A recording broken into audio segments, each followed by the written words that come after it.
Hello guys, hope you all doing good.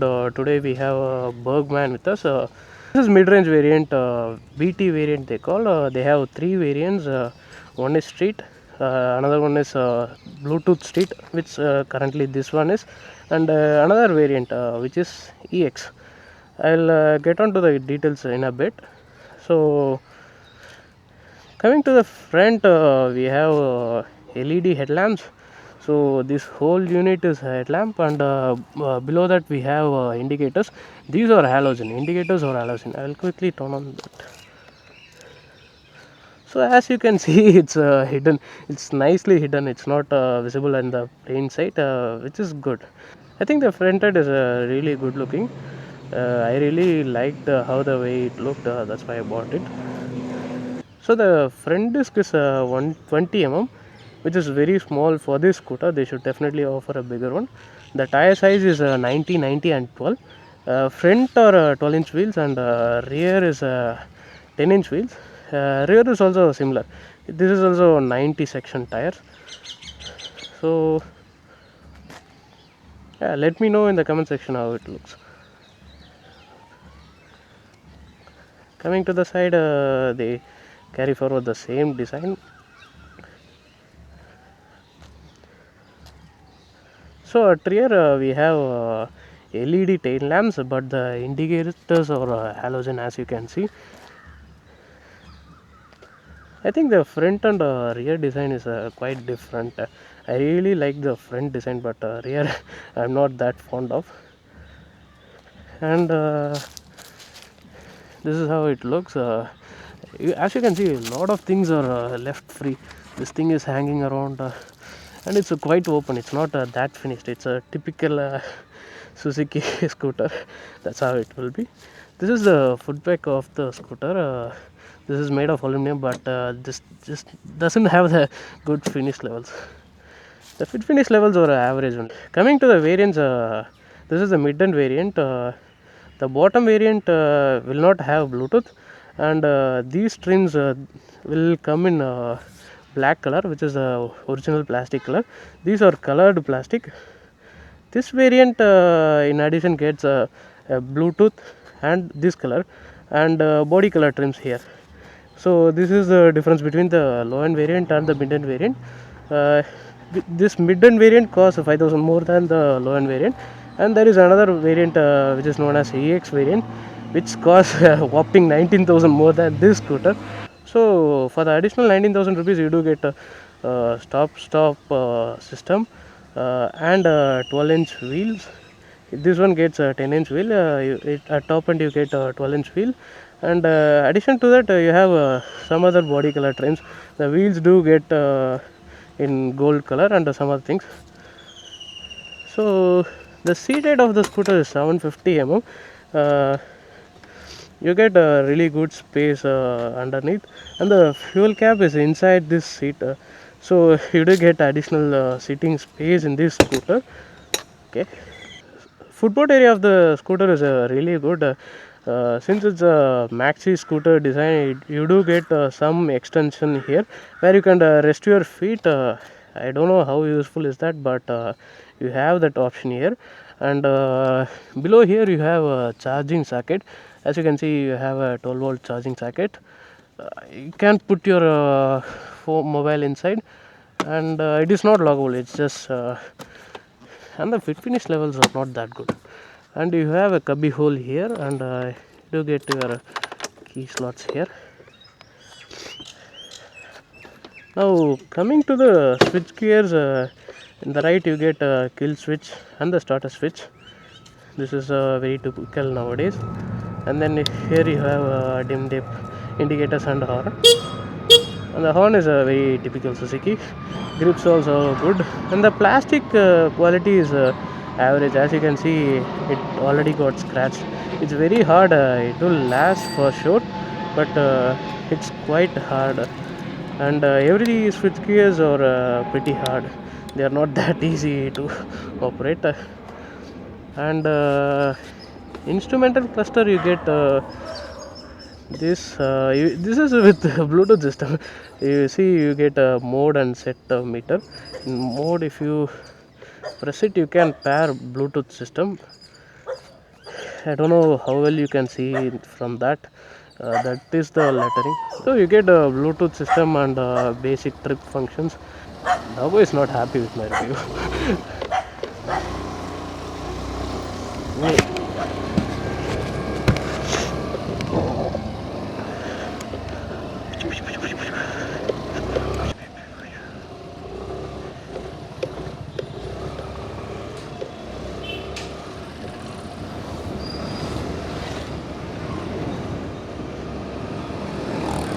So guys, this scooter comes with a 125cc engine. It is a 4-stroke fuel injected SOHC engine with 8.5 horsepower and 10 Newton meters of torque. If you compare it with N-Torque slightly 0.5 horsepower higher, but on the segment it's pretty good. It's not very underpowered or such. If you looking for a performance scooter, N-Torque might be better off than this. Mainly due to the fact that it sounds good and it is slightly faster than this scooter for sure. This scooter is not any lackluster or such. This scooter's engine is punchy in mid-range and throughout it is very similar to other scooters. There is nothing lackluster in this scooter. This is a typical 125 scooter, I would say. It is a very typical Suzuki engine, I would say. It's very linear and punchy throughout the range. There is no flat spot, nothing like that. It's very smooth. In terms of refinement, if you buy a new N-Torque, it should be slightly better than this. Purely the fact that it has been damped better. So the performance of the scooter is adequate. 8.5 horsepower is more than enough for an 125 scooter. But performance is not the area where this engine excels. This engine is really good in terms of refinement and reliability. That is what the USP of the engine, I would say. I've seen scooters like Access 125 and other Suzuki scooters which last very long. You can do a lot of kilometers without servicing and then still it will be very refined. I have driven like 50,000 kilometers Access 125. They are very refined. It's a very Japanese motor. So overall in terms of engine, this is more of a very reliable and refined engine more than the performance. It's not a very performance oriented engine in terms of. So coming to the ride quality of the scooter, this scooter's suspension is on the softer side, which is really comfortable. The front is beautiful. I would say it is close to perfect. It is very, it's not very soft, but it is very balanced between performance and comfort. The rear suspension of the scooter is slightly on the stiffer side if you ride alone, but if you have a pillion, it should be completely fine. In comparison, if you have a pillion in N-Torque, it will be hard to ride. It will be wallowing all around the place. But in this scooter, if you have a pillion, he might be heavier, he or she might be heavier, but still the scooter will handle pretty good. So overall the ride quality is really good. That is very impressive for this scooter. And for the dynamics, you might think like this big scooter would be hard to ride and it will not be that nimble, but that is not right. This scooter is very nimble. The geometries of the scooters are really on the shorter side. The front brake is very low. It is actually nimble than N-Torque and DU. It is very nimble. Looking at it, you would not know the fact that it would be nimble to ride. It's very nimble and agile. The rake angle is really low. That has an advantage in city riding, but it is a downside in the highways. Highways it's not very stable, but it doesn't reach that high of a speed. So that should not be an issue, I guess. Coming to the braking, this scooter has 120 disc at the front and drum brakes at the rear. The tires are 90 sections, both front and rear. The tires don't offer much grip. They are more on the efficient side than the performance side. Overall, this is not a very performance scooter. The braking performance is not adequate, I would say. This has CBS, but still rear is a drum. It will easily lock up, and then front doesn't also. Front wheel is also not good. It's not good at all. The braking is not good. Just not good. They should surely improve. The front brake feel is really bad. It doesn't feel sharp. It's very soft and very squishy, which is not ideal. The range of this scooter would be around 300 kilometers. It actually delivers a pretty good mileage. It gives 45, and if you ride very hard, which I used to do sometime, it gives 37.5, which is still impressive for the scooter. This comes in 3 variants, as I said. You should most probably buy the low end or the mid end variant. The top end just costs a lot. For a scooter, it's a lot. It costs 19,000 more than this scooter, which does have a 12-inch wheel. They should have given 12-inch wheel in the mid-range variant and should have placed it slightly pricier, I would say. So mid-end is 5,000 more than low end, which is good. They could have just added 2,000 more and given it a 12-inch wheel. I really want a 12-inch wheel, but I definitely don't need a stop-start system in the scooter. We just have a kill switch right here. Why would someone use a start-stop system? Overall, I would say it's not worth to pay 19,000 more than this scooter to get the EX variant. It does get 12-inch wheel, that would be useful, but for that price, I'm not sure that will offer the value for the money. So this scooter is actually 5,000 more than Access 125. This is basically an Access 125 with a different skin. This is in the style of maxi scooters. You don't have any maxi scooter in this segment. To compare it with its rivals, it doesn't get any rivals. So there is only one 125 maxi scooter, which is this Burgman. But I would say it competes with entire Dio and those scooters. Those are not maxi scooters, but still they are in a similar price bracket, so it should ideally compete with those. You can consider this scooter if you like the looks of it. Otherwise, you can better off buying Access 125, which will be more practical. For example, this scooter has a fuel cap inside the seat, which is not very practical. Access 125 has it at the rear, which will be more practical than this. So if you are like a corporate, you should be buying Active or Dio. That should give you the most value for money, and it will do all the things that these scooters do. And if you want a performance scooter and that should sound good and you should be slightly more comfortable, you should go for N-Torque. N-Torque is slightly pricier than the Dio, but N-Torque will not have the same reliability and refinement of the Dio or Activa for sure. This scooter is also Japanese, so you can expect it to be reliable. This scooter is 5,000 more than the N-Torque, so this is kind of a sauced up Activa or Dio. This still has hard plastic and not good sounding engine, but I think it's a very reliable and good looking scooter. That's what I would say. This is a maxi scooter. This is the showroom where I bought it. I'll just show you.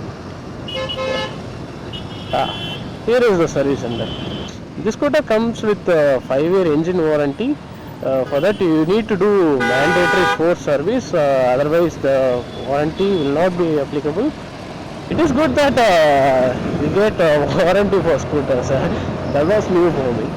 And the service cost of the scooter is also on the lower side. But the thing is that you will not find many Suzuki service center as much as you find TVS or Honda, let's say. Honda has like a really good sales and service network, but Suzuki doesn't have that great of network. If you have a service center near your home, that should not be an issue. As I was saying, this scooter was having a small rake angle. The geometry was nimble, right? That has a downside at the higher speed. At the higher speed, it's still nimble. It should not be that nimble.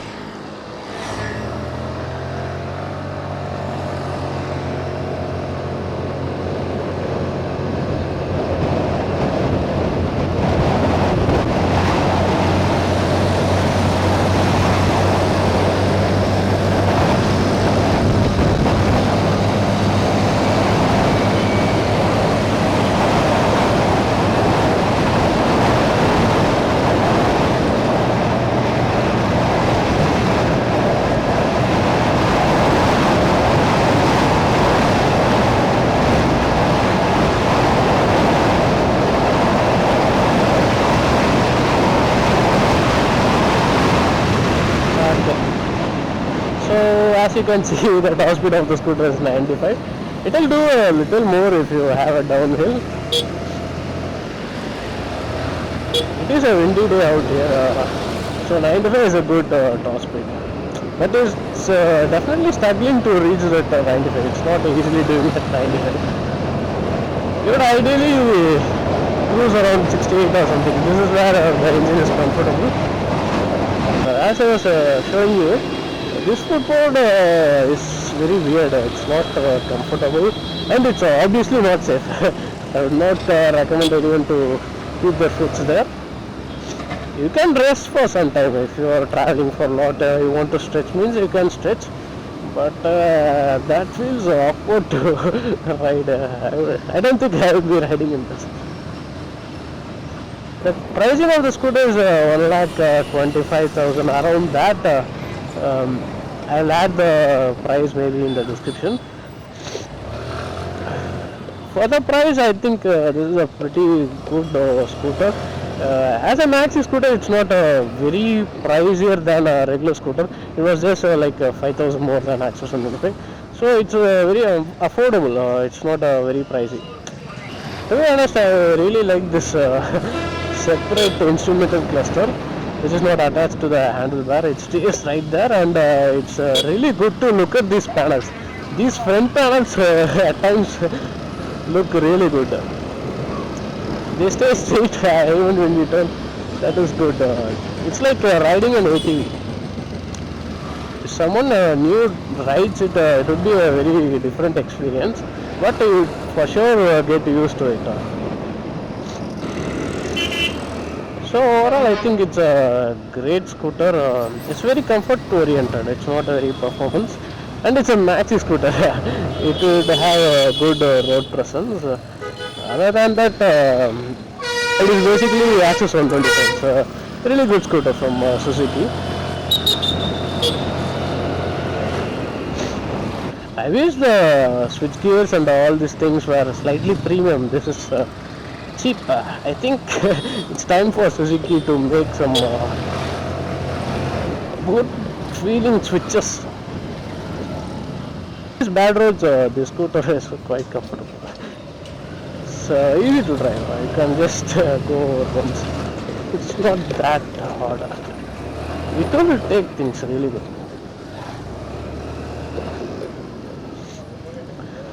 Hope you guys like this video. We'll see you in the next video. Bye bye. Let me show you how it looks when you ride. The only thing I like about auto is this mirrors. Good looking.